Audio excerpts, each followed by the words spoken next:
എല്ലാ ട്രേഡേഴ്സിനും എല്ലാ ഇൻവെസ്റ്റേഴ്സിനും മറ്റൊരു വീഡിയോയിലേക്ക് ഹാർദമായ സ്വാഗതം. അപ്പോൾ നമുക്കൊരു ചൊല്ല് കേട്ടിട്ടുണ്ട് അല്ലെ, കൊടുത്താൽ കൊല്ലത്തും കിട്ടുന്നുള്ളത്.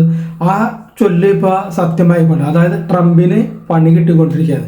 അതായത് ട്രംപിന്റെ ആ താരിഫ് നയം ബൂമറാങ് പോലെ അമേരിക്കക്കാരിലേക്ക് തിരിച്ച് കൊത്തിക്കൊണ്ടിരിക്കുകയാണ്.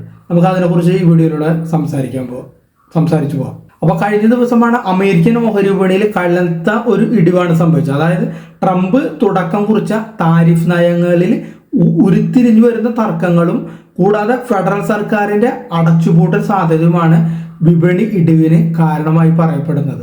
അതുകൂടാതെ അതായത് ഓഹരികളുടെ ഉയർന്ന ഒരു മൂല്യം ഉയർന്ന, അതുകൂടാതെ നിരാശാജനകമായ ഒരു കോർപ്പറേറ്റ് ബലം എന്നിവയെല്ലാം അമേരിക്കയിലെ ആ ഇടിവിന് ആക്കം കൂട്ടിയിട്ടുണ്ട്. ടെക്നോളജി ഓഹരികൾക്കാണ് കൂടുതലായിട്ട് ഇടിവ് സംഭവിച്ചത്. അതായത് ടെസ്ലയുടെ വിപണി മൂലം ഏകദേശം ഒരു ദിവസം $125 ബില്യൺ അതിന് മുകളിലാണ് ഇടിഞ്ഞിട്ടുള്ളത്. അതുകൂടാതെ ആപ്പിള്, എൻവിഡിയ എന്നീ ഷെയറുകൾക്കും നല്ല രീതിയിൽ ഇടിവ് സംഭവിച്ചു. ഏകദേശം 5%, 5% ഈ രണ്ട് പറയുന്ന കമ്പനികളും താഴ്ന്നിട്ടുണ്ട്.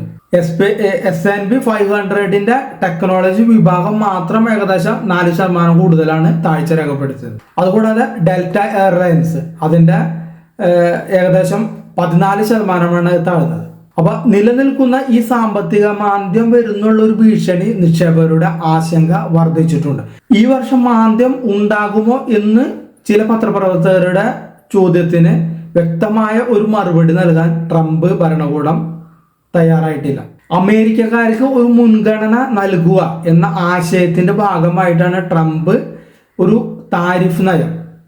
പുതിയ താരിഫ് നയം, അതായത് അവിടെ നിന്ന് ഇറക്കുമതി ചെയ്യുന്നതിന് കൂടുതൽ നികുതി ഏർപ്പെടുത്തുന്ന ഒരു നയം തീരുമാനിച്ചിട്ടുള്ളത്. പക്ഷെ അതാണ് ഇപ്പോൾ അമേരിക്കക്കാർക്ക് തന്നെ തിരിച്ചടിയായി വന്നുകൊണ്ടിരിക്കുന്നത്.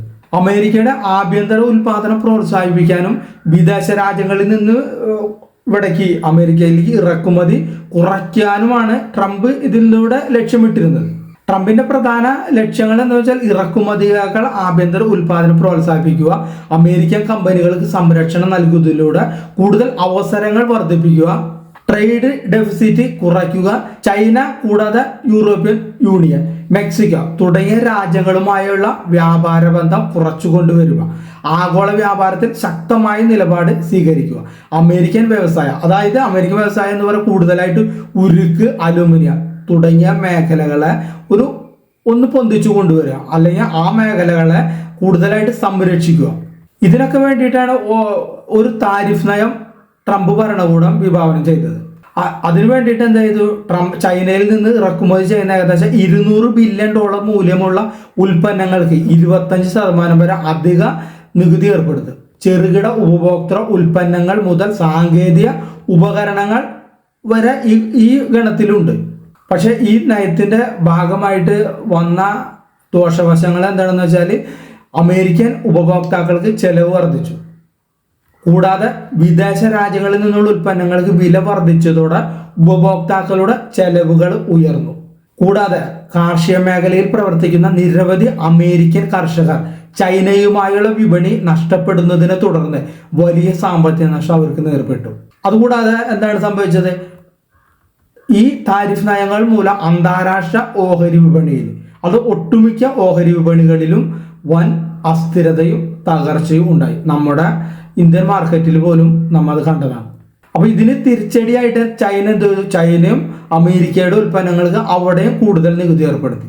പക്ഷെ ഇത് ഗുണത്തേക്കാളേറെ ദോഷകരമായി അമേരിക്കക്കാർക്ക് സംഭവിച്ചുകൊണ്ടിരിക്കുകയാണ്. സമീപകാല സംഭവ വികാസങ്ങളിൽ നിന്ന് നമുക്ക് മനസ്സിലാക്കുന്ന കാര്യം.